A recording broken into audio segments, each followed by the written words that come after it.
Hyderabad Madhapur hitech సిటీలో 3 రోజుల పాటు జరిగిన పౌల్ట్రీ ఇండియా 2024 ఎక్స్పో ఘనంగా ముగిసింది. Indian poultry equipment manufacturers association, Telangana poultry federation సంయుక్త ఆధ్వర్యంలో 3 రోజుల పాటు జరిగిన 16వ పౌల్ట్రీ ఇండియా ఎక్స్పోలో పలు దేశాల నుంచి వచ్చిన కార్పొరేట్ కంపెనీలు విభిన్న స్టాళ్లను ఏర్పాటు చేశాయి. తక్కువ పెట్టుబడితో అధిక ఉత్పత్తి సాధించేందుకు దోహదపడే కృత్రిమ మేధ, ఏఐ సాంకేతికత పరిజ్ఞానం, అధునాతన యంత్ర పరికరాలను ప్రదర్శనలో ఏర్పాటు చేశారు. ఒకప్పుడు కోళ్లకు మేతలు, నీళ్లు పెట్టడం, బ్రూడింగ్ ఏర్పాటు చేయడం అన్ని చేతులతో చేసేవారు. ప్రస్తుతం battery cages, batching bins, hoppers, feed conveyors, feed meal automation, protein analyser వంటి పరికరాలతో కోళ్ల పెంపకం సులభతరంగా మారుతున్నట్లు నిపుణులు చెబుతున్నారు. కోళ్ల పెంపకానికి ప్రధాన సవాలు వాతావరణంలో వచ్చే మార్పులు. ఆ పరిస్థితుల నుంచి గట్టెక్కడానికి ఏపీ ఇంక్యుబేటర్ సంస్థ ప్రత్యేక యంత్రాలను రూపొందించింది. వీటి సాయంతో సమతుల వాతావరణ స్థితిలో గుడ్లను నిల్వ చేసుకోవచ్చు. ఫారాల్లో అవసరమైన గాలిని అందించడానికి భారీ ఫ్యాన్లు, చలికాలంలో కోళ్లకు వేడిగాలిని అందించే యంత్రాన్ని సంస్థ అందుబాటులోకి తీసుకొచ్చింది. 2000 సంవత్సరం నుంచి మేము ఇంక్యుబేటర్స్ తయారు చేస్తున్నాం.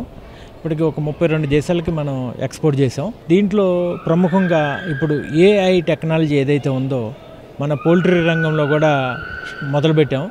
సో మా ఇంక్యుబేటర్లో సెట్టింగ్ చేసినప్పుడు గుడ్లు ఏ విధంగా పొదుగుతున్నాయి, వాటి టెంపరేచర్స్ ఎలా ఉన్నాయి, డేటా అంతా కూడా మన మొబైల్కి రావటం, సిస్టమ్కి డెస్క్టాప్లో మనం చెక్ చేసుకోవడానికి, ఆన్లైన్లో చెక్ చేసుకోవడానికి, అదే మాదిరిగా కోళ్ళు దాణా ఎంత తింటున్నాయి, వాటిని ఏ విధంగా మానిటరింగ్ చేయాలి. ప్రతి ఒక్క కోడిని మానిటరింగ్ చేయాలంటే ఇప్పుడున్న లేబర్ సమస్య వల్ల ఇబ్బందులు కలగడం వల్ల ఈ ఏఐ సిస్టంలో మనకు ప్రతి ఒక్క కోడి గుడ్లు పెడుతుందా లేదా, ఎంత దాణా తింటుంది, లేదంటే అది ఎంత వెయిట్ పెరుగుతుందా, ఇవన్నీ కూడా మనం అప్డేట్ చేసుకుంటా ముందరికి వెళ్ళడానికి మొదలుపెట్టాం.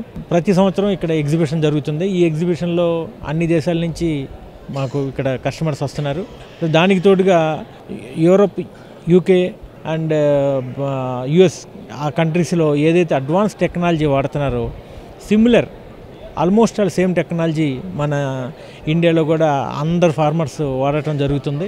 అంటే మార్కెట్లో రైతు ధర వల్ల నష్టపోతున్నాడేమో కానీ టెక్నాలజీ పరంగా చాలా అడ్వాన్స్గా ఉంటున్నాడు. మాకు ఎవ్రీ ఇయర్ పౌల్ట్రీ ఎక్స్పో ద్వారా చాలా యూస్ఫుల్ అవుతుంది. ప్రతి ఇయర్ ఒక ఇయర్ ప్లాన్స్, ఒక ఇయర్ సమ్మర్లో మాకు కొద్దిగా ఎక్కువ ప్రాబ్లమ్స్ ఉంటాయి. దానికి సంబంధించిన ఎక్విప్మెంట్స్ చూస్తాం. మెడికేషన్ సంబంధించిన మెడిసిన్స్ డిఫరెంట్ కొన్ని కొత్త లాంచ్ అయిన వ్యాక్సిన్స్ ఉంటాయి, కొత్తగా లాంచ్ అయిన మెడికేషన్స్, అవన్నీ ఎప్పుడు చూస్తుంటాం. అంతర్జాతీయ ప్రదర్శనలో ఏఐ యంత్రాలు సహా నూతన ఆవిష్కరణలు, పరిశోధనలు అందరినీ విశేషంగా ఆకట్టుకున్నాయి. షెడ్లోని కోళ్ల సంఖ్యను లెక్కించడంతో పాటు వాటి ఆరోగ్య పరిస్థితులను తెలుసుకోవడానికి, గుడ్లను బయటకు తీయడం, దానాను కలపడం, దానాను చదును చేయడం, ఇలా అన్నింటికీ ఉపయోగపడే ఏఐ యంత్రాలు సైతం అందుబాటులోకి రావడంపై పౌల్ట్రీ నిర్వాహకులు సంతోషం వ్యక్తం చేస్తున్నారు. ఇలాంటి పెద్ద ఎగ్జిబిషన్ రావడం చాలా సంతోషకరం. మరి ఆల్ ఇండియా వైజ్గా ఇక్కడ ఏమేమి అన్ని ఇన్ఫర్మేషన్స్ కానీ అన్నీ దొరకడం చాలా సంతోషకరంగా ఉంది. మరి ఈ 3 రోజులు చాలా బ్రహ్మాండంగా ఉన్నాయి.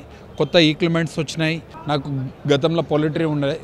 మరి నేను మళ్ళీ పౌల్ట్రీలకు రావాలంటని చెప్పేసి ఆలోచిస్తున్నాం. మళ్ళీ హైదరాబాద్లో నడుస్తుంది అని చెప్పేసి తెలుసుకునేసి రావడం జరిగింది.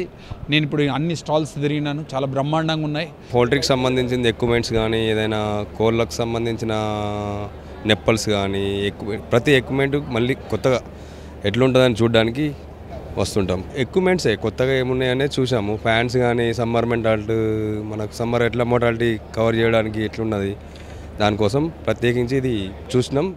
పౌల్ట్రీ రంగంలో రోజురోజుకు సాంకేతికత అభివృద్ధి చెందుతోంది. అధునాతన యంత్రాలు అందుబాటులోకి వస్తున్నాయి. అయితే ప్రభుత్వం తరపు నుంచి చిన్న, సన్నకారు రైతులకు రాయితీలు అందిస్తేనే ఈ రంగం మరింత ముందుకు సాగుతుందనేది పౌల్ట్రీ నిర్వాహకుల అభిప్రాయం.